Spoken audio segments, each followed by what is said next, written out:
World War II did not begin with an explosion, but it began with fear. Fear quietly settling into living rooms, government offices, and border towns across Europe. Fear disguised as politics. Fear dressed up as pride. Because too many people believed it would pass. After World War I ended in 1918, the world told itself a comforting lie, that the war to end all wars had truly ended war itself. Cities were rebuilt. Soldiers returned home. Borders were redrawn with ink instead of blood. And treaties were signed with confidence, as if signatures alone could restrain human ambition. Germany was blamed for everything. The Treaty of Versailles stripped it of land, military power, and dignity. Its economy collapsed. Inflation turned life savings into worthless paper. Veterans returned to a country that no longer needed them. Parents could not feed their children, and pride turned into humiliation. Democracy in Germany was fragile, new, and constantly under attack. People did not trust it. They wanted stability, strength, someone to blame, someone who promised order in chaos. That someone was Adolf Hitler. He did not rise to power by force. He rose through speeches, rallies, and the careful exploitation of resentment. He told Germans they were not defeated, they were betrayed. That enemies within and outside had stolen their future. That Germany deserved more. Many laughed at him at first. They would stop laughing soon.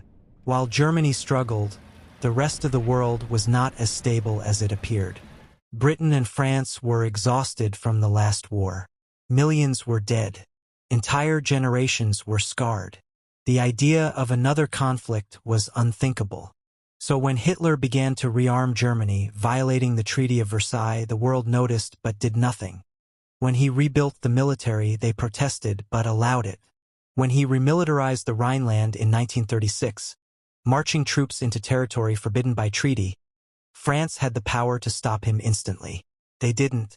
Later, German generals admitted that if France had acted, Hitler would have been forced to retreat. His grip on power was still weak. But no one acted. Fear of war was stronger than fear of fascism. At the same time, Italy was moving in its own direction. Benito Mussolini dreamed of a new Roman Empire. Ethiopia was invaded. Chemical weapons were used. The League of Nations condemned it and did nothing meaningful. Japan, on the other side of the world, followed a similar path. Its leaders believed survival required expansion. Resources were scarce. Population was growing. China was invaded. Cities were bombed. Civilians were massacred. Again, the world protested. Again, nothing stopped it. The lesson learned by aggressive powers was clear. Strength was rewarded, and hesitation was weakness. Back in Europe, Hitler made his next move. Austria. In 1938, German troops crossed the border. No resistance. No war. Crowds cheered. The Anschluss, the annexation of Austria, was complete. Another treaty violated. Another silence from the world. Then came Czechoslovakia. Hitler demanded the Sudetenland, claiming Germans there were oppressed. Britain's Prime Minister Neville Chamberlain flew to meet him, desperate to preserve peace. The result was the Munich Agreement. Peace for our time, Chamberlain declared. Czechoslovakia was not invited to the meeting. Within months, Hitler took the rest of the country. Peace had been an illusion. By now, war was no longer accidental, it was inevitable. But still, many refused to see it. Governments clung to diplomacy. Citizens clung to normal life. Then came Poland. Poland stood between Germany and the East. Hitler demanded territory. Poland refused. So Hitler prepared for war, but not alone. In August 1939, Nazi Germany and the Soviet Union shocked the world by signing a non-aggression pact. Two ideological enemies agreed to stay out of each other's way. Secretly, they agreed to divide Poland.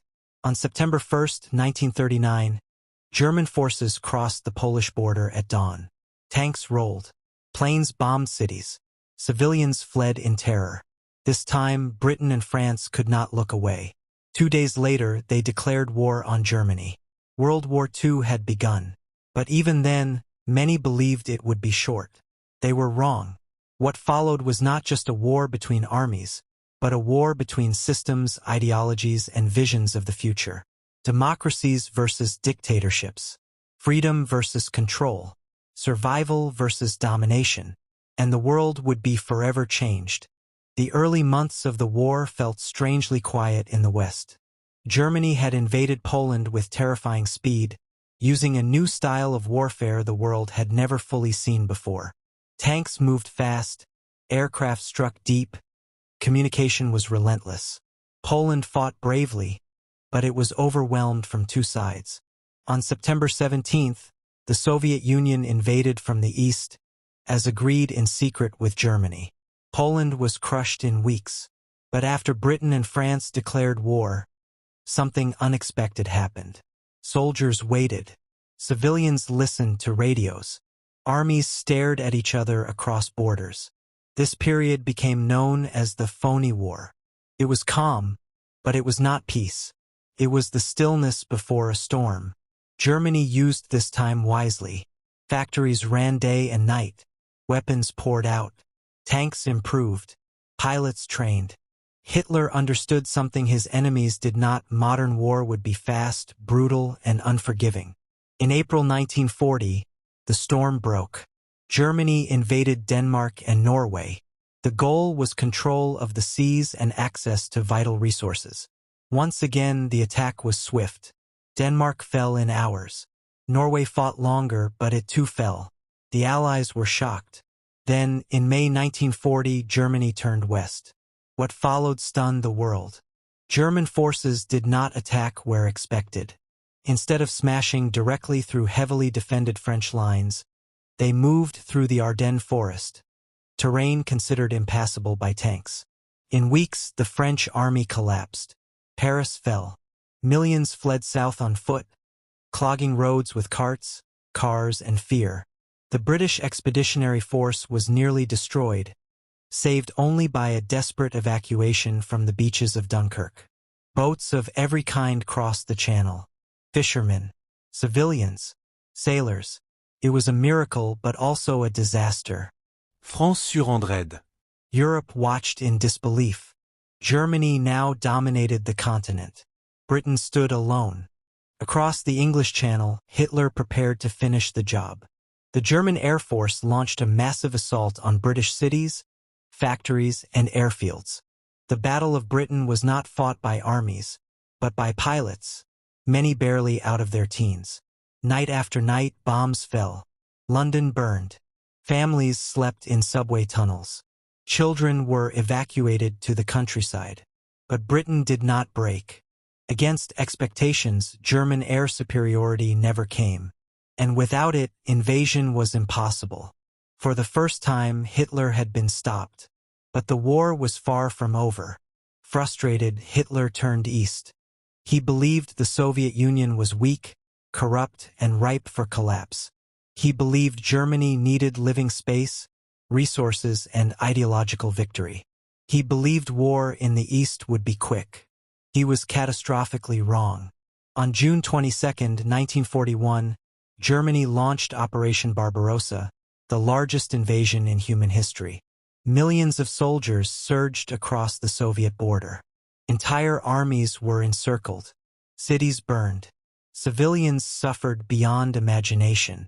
At first, it seemed unstoppable. But Russia was vast. Distance stretched supply lines. Winter approached. Soviet resistance hardened. And Hitler made fatal decisions, diverting forces, ignoring generals, and underestimating his enemy's ability to endure suffering. Meanwhile, the war expanded globally. In Asia, Japan had been fighting for years. Embargoes cut off oil and resources. Japanese leaders believed conflict with the United States was inevitable. They hoped one decisive strike would break American will. On December 7, 1941, Japanese aircraft attacked Pearl Harbor. The next day, the United States entered the war. What began as a European conflict was now truly a world war. Factories in America roared to life. Millions enlisted.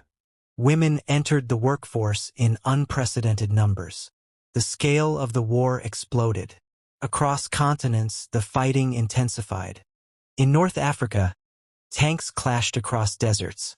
In the Atlantic, submarines hunted ships silently beneath the waves.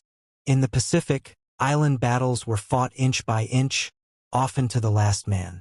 By 1942, the war had reached a breaking point. Germany advanced deep into the Soviet Union but was bleeding. Japan expanded rapidly but overextended. The Axis powers controlled enormous territory, but they were stretched thin. Then, slowly, painfully, the tide began to turn. At Stalingrad, German forces were trapped and destroyed. It was not just a defeat, it was a psychological collapse.